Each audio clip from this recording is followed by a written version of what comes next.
Dan yau kai ka ga duk yanda ka wani kine ka fa canza fa ka duba rigar da ke jikin ka mai tsada fa. Allah to. Allah wallahi. Na koma aikin dare ba. Ka duba hular ka fa. To ka daina taba ni zakirin mana. Ka kile wai wallahi. in ce wai ka je wajen iyalan nan naka kuwa. Wallahi ai tun ɗazun na so in ba da sako a wata. Ka san ba na son shiga gidan. Wasa yanzu ba sai ta jiran ka ba nan. Wallahi wa samu ba gama abinci da mun aikewa. Mun aike ne. To Ban samu ba. Ina fa lafiya. Ina fa lafiya. Na ce lafiya ko? Ina zuwa.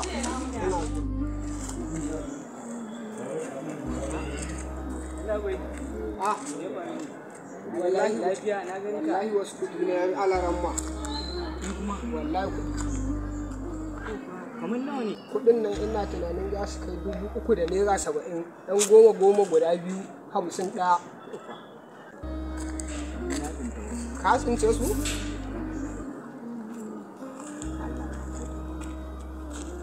Su ne, wa'annan su ne. Masha Allah. Su ne.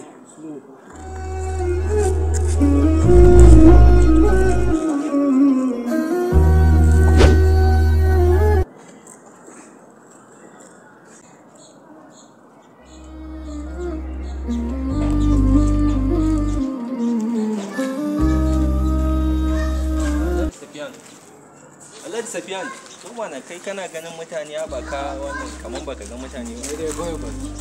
Me ya faru? Yanayin ka canza bayan da na saba ganin ka. Wani dare ne wayo ne na samu a cikin. To me ya faru?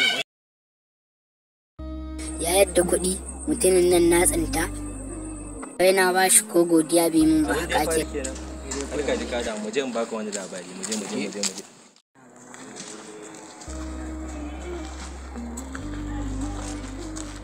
Na ji wata wa'azi da ta ratsa cikin raina, ta ratsa zuciya. Ka gane? Ustaz ya ce wani yaro ne ya je aikin hajji. Yaro matashi ya je aikin hajji. Ana cikin aikin hajji sai ya tsinta wata sarƙa na zinari. Ya tsinta sarƙan nan na zinari. Ya yi bro, yaron ina faɗa maka ba shi da komai. Yunwa tana so ta kashe shi. Sai yake tunanin, wannan sarƙan sai yake tunanin ya riƙe ta ko ya saida ta domin ya dinga sarrafa kuɗi yana samun abin da zai ci. Sai wata zuciyar kuma ta zo ta ce mai gaskiya gware ya nemi mai sarƙan domin ya mayar mai da abin shi saboda hakkin shi. Sai ya dinga bi yana tambaya waye mai sarƙan nan, waye ya yadda abu. Sai can ya tsinta wani tsoho, ya ga wani tsoho irin hankalin shi ya tashi yana neman ne yake cewa baba me kake nema ne? Sai baban ya ce ciyar da wannan sarƙan ya siyan ma yar shi ne domin ita ce kawai ta rage ita ta rage kamar ƙwara ɗaya wacce abin dogaran shi, abin dubawar shi, ka gane? Sai tattara ɗan dukiyan da ya zo da su da duk abin da ya zo da sai siyan mata wannan sarƙan. Sai shi kuma yaron ya tambayi tsohon wani kalan sarƙa ne, ya faɗa mai kuma ya ce exactly irin shi. Sai ya ɗauki wannan sarƙan ya ba shi.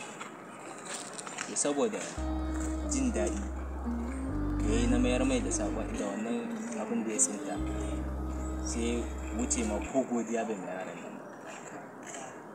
Sai yaran abin ya ɓata mai sa sarƙan nan kawai sai ta ko godiya bai mai ba. Aikon abin da ya faru da ni yau kenan. Tabbas kai ne ka tsaya mana ban gama ba, ka tsaya ka ji ƙarashin labari. Sai bawan Allah na aka gama aikin hajji sai ya tashi ya koma gida. Ka gane? Ka gane. Da ya koma gida da yake matafiyi ne sai wata tafiya a ginta ƙara kamawa. Suka yi tafiya a jirgin ruwa, suna cikin tafiya a wannan jirgin. Hatsari, jirgin ta fashe, mutane sun mutu sai shi Allah ya sa ya tsinci kanshi akan wata ɓangare na jikin jirgin. Ya farka ne kawai sai ya gan shi a gefen wata tsibiri na ruwa. Sai ya tashi ya shiga cikin gari, abinka da bako bai san komai ba. Ya shiga cikin gari kawai sai ya ga masallaci a lula, ya shiga yi sallah.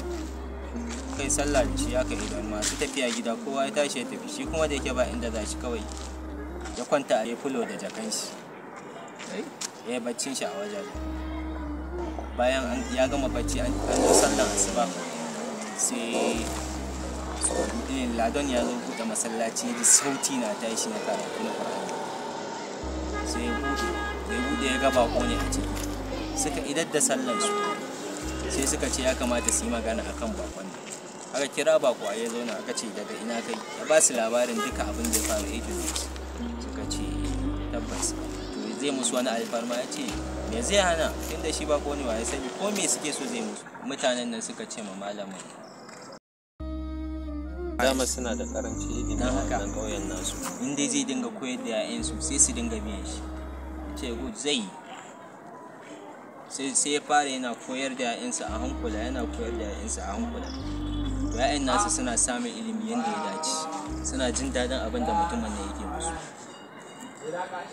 Sai ya kwana biyu abin sai suka ce dama akwai wata yarinya a garin da ita daban ake son a samu mata saurayi nagartacce a aura mata. Sai suka tsaya suka yi mitin akan shi, suka ce shi ya kamata a ba wani yarinya. Sai aka ce amma a ji daga bakin shi yarinya yake so ko dukiya. Sai aka zo aka tambaye shi aka ce ga dukiya za a baka, ga dukiya mai dimbin yawa, dukiya yake so ko kuma yarinya yake so su mai abu.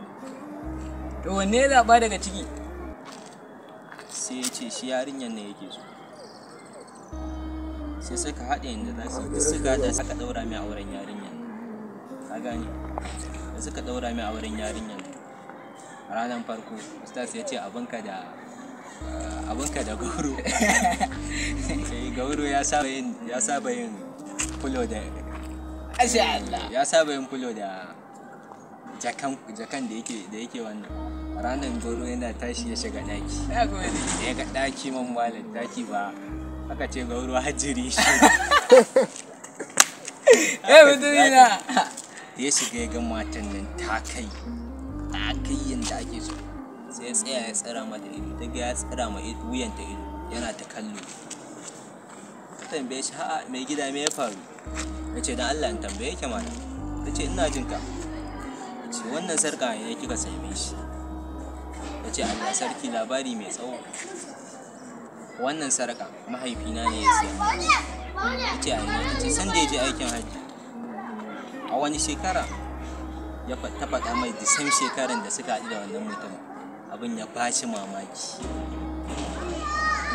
Ya ce sai ta ce kuma ka san menene? Ya ce a'a. Ya ce wallahi har baban ta ya bari duniya yana yin addu'a Allah Ubangiji ya haɗa shi da mai irin halin wannan yaron domin ya bashi auren yarinyar shi.